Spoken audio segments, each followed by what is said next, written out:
But so state iniខ្ញុំនឹងធ្វើអក្សរដាច់នៅក្នុង Microsoft Word ដើម្បីយកទៅប្រើបង្រៀនក្មេងៗនៅតាមសាលា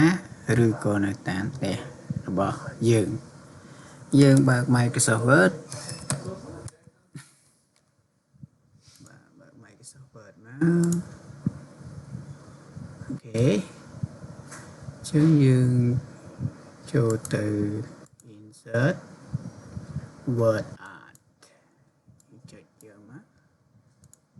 ថាយើងសេកកាយើងដូរ font ខ្មែរកកាកកៃកកើកកូបាទហើយខ្ញុំដូរ font វា font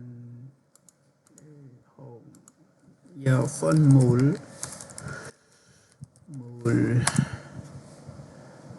ចង់បាន font ធំជាងហ្នឹងអូខេហើយបានអក្សរហើយចឹង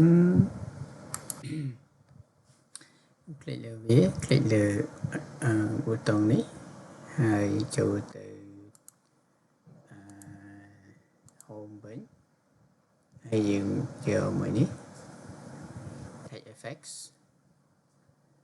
ចុចលើ arrow ចូលមកក្រោមនេះហើយយើងយក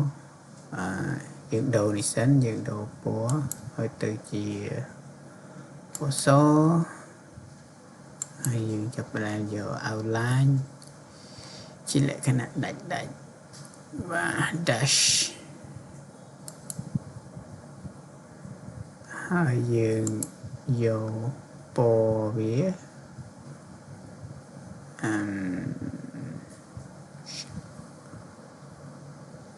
outline ខ្ញុំយកពណ៌វាខ្មៅ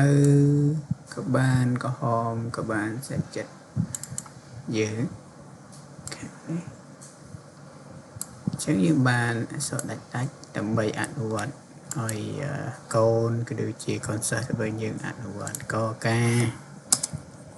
កេ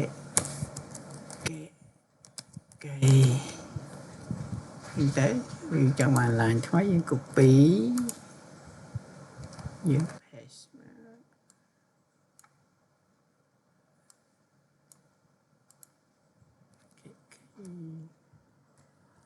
តថទៅបាទនេះជារបៀបយើងធ្វើដាច់ឧទាហរណ៍ថាយើងចង់បានយើងចង់ដូរ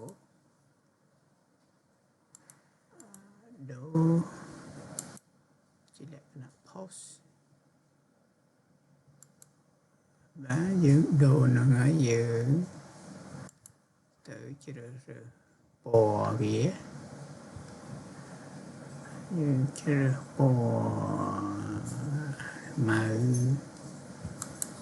ហើយយើងយក outline ជាលក្ខណៈដាច់ដូរពណ៌ដាច់ខ្វានអូខេយើងបានហ្នឹងហើយចឹងយើងដូរនេះទៅជាសឬក៏ដាក់ថា no អូខេ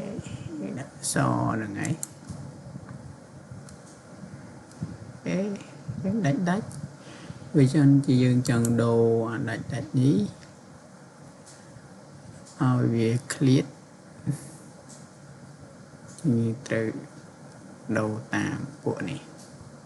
ឬក៏មក solid line យើងចង់បាន transparency rồiពាក្យrồi មាន dash នេះយើងចង់បានញឹកចង់បានរង្វើលបាទចង់បាន round ឬក៏ហើយយើងស្រេចតាមនឹងទៅអូខេអរគុណច្រើនសម្រាប់ការទស្សនាគំថាមានប្រយោជន៍ក្នុងការធ្វើអក្សរដាច់សម្រាប់កូនឬក៏កូនក្មេងរបស់យើងអរគុណសូមជម្រាបលា